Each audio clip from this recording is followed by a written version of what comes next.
Assalamualaikum dan salam sejahtera. Kami daripada kumpulan 1 akan membentangkan demonstrate detection to obtain aerovirus infected organ and preserve the sample for histology. Ini adalah kumpulan kami, terdiri daripada saya, Sarul, Rizal, Rafida, Norsri Sarizan dan juga Zulhami Amin. Sebelum kita memulakan tugasan kali ini, ayuh kita ke Makmal Tropical Ecosystem. Terlebih dahulu, kita hendaklah menyediakan peralatan-peralatan bagi memudahkan kerja-kerja pembedahan dilakukan. Nah, tengok di mana sudah. Sebelum memulakan video pembedahan, saya akan kenalkan dahulu peralatan-peralatan yang akan digunakan sepanjang tugasan lab kali ini. Yang pertama, botol kuning yang telah dilabelkan untuk menyimpan organ-organ yang telah dikeluarkan daripada sampel. Yang kedua, dissection kit, beli daripada Shopee sejak ini. Dan ini adalah sampel ikan kami menggunakan Dicapterus marwatsi, juga dikenali sebagai ikan basuh. Nama Cina pula Lanyuan Shenyu. Ini adalah etanol kami gunakan untuk membersihkan peralatan dan juga ikan. Dan seterusnya adalah Bunsen burner. Oleh kerana Bunsen burner tiada, kami menggunakan menggunakan etanol. Boleh juga ni terbakar. Dan seterusnya adalah pemetik api. Mamak saya punya ni dari dapur diambil.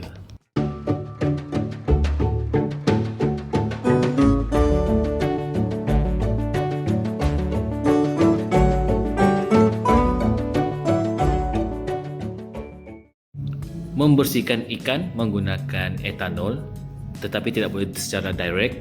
Kita akan meletakkan pada tisu dan menyapukan kepada sampel ikan tersebut. Dan seterusnya, merendamkan peralatan di dalam larutan etanol dan kemudiannya kami akan bakar untuk mengelakkan daripada sebarang patogen-patogen melekat kepada peralatan.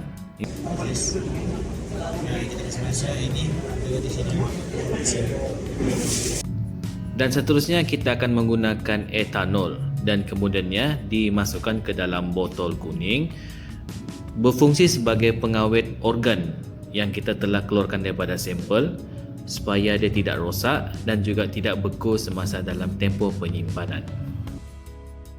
Dan kerja-kerja untuk membedah dilakukan menggunakan gunting bedah di mana sisi tumpul pada bahagian dalam sampel untuk mengelakkan daripada organ sampel tidak rosak. Dengan menggunakan penyepit bagi memudahkan mengeluarkan sampel organ di dalam sampel. Bagi proses pengambilan organ kali ini, kami akan mengambil kidney, spleen, heart dan juga gill. Dan akhir sekali, setelah kita memasukkan ke semua organ-organ ke dalam botol kuning itu, kita akan memasukkan ke dalam peti sejuk bertujuan untuk penyimpanan yang lebih selamat agar sampel-sampel tersebut tidak rosak. Tuan-tuan dan puan-puan, selepas melakukan diagnosis histologi terhadap tisu ikan, terdapat beberapa kaedah untuk mengesahkan kehadiran iridovirus. Berikut adalah beberapa teknik yang biasa digunakan. 1. Mikroskopi ringan ataupun light mikroskopi, iaitu diperhatikan bahagian tisu yang diwarnai di bawah mikroskop. Cari perubahan histopatologi yang berkaitan dengan jangkitan iridovirus seperti badan inklusi intranuklear atau intrasitoplasma, hipertrofi selular, nekrosis atau keradangan. Perubahan ini dapat memberikan bukti kukuh mengenai jangkitan iridovirus, tetapi pengesahan lanjut biasanya diperlukan. Cara kedua ialah immunohistokimia ataupun immunohistochemistry IHC, iaitu melakukan pewarnaan immunohistokimia pada bahagian tisu menggunakan antibodi khusus yang bertindak balas dengan antigen iridovirus. Antibodi yang boleh dihubungkan dengan penanda berwarna atau penanda berfluoresen untuk memvisualisasikan antigen virus dalam tisu. Pewarna positif dalam tisu yang dijangkiti menunjukkan kehadiran iridovirus. Yang ketiga ialah dengan menggunakan hybridisasi in situ ataupun in situ hybridization ISH.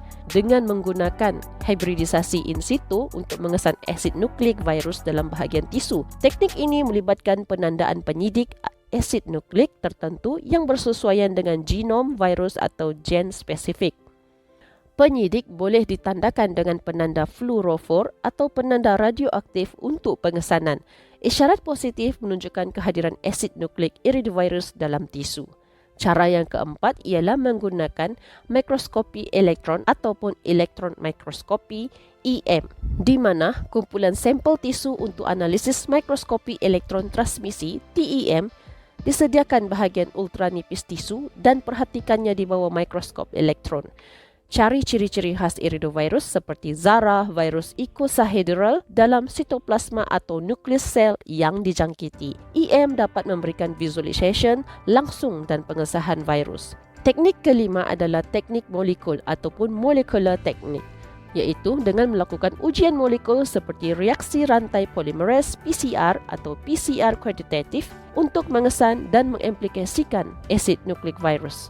Reka primer yang spesifik untuk genom iridovirus dan lakukan PCR pada DNA atau RNA yang diekstrak dari tisu ikan. Keputusan positif PCR menunjukkan kehadiran iridovirus.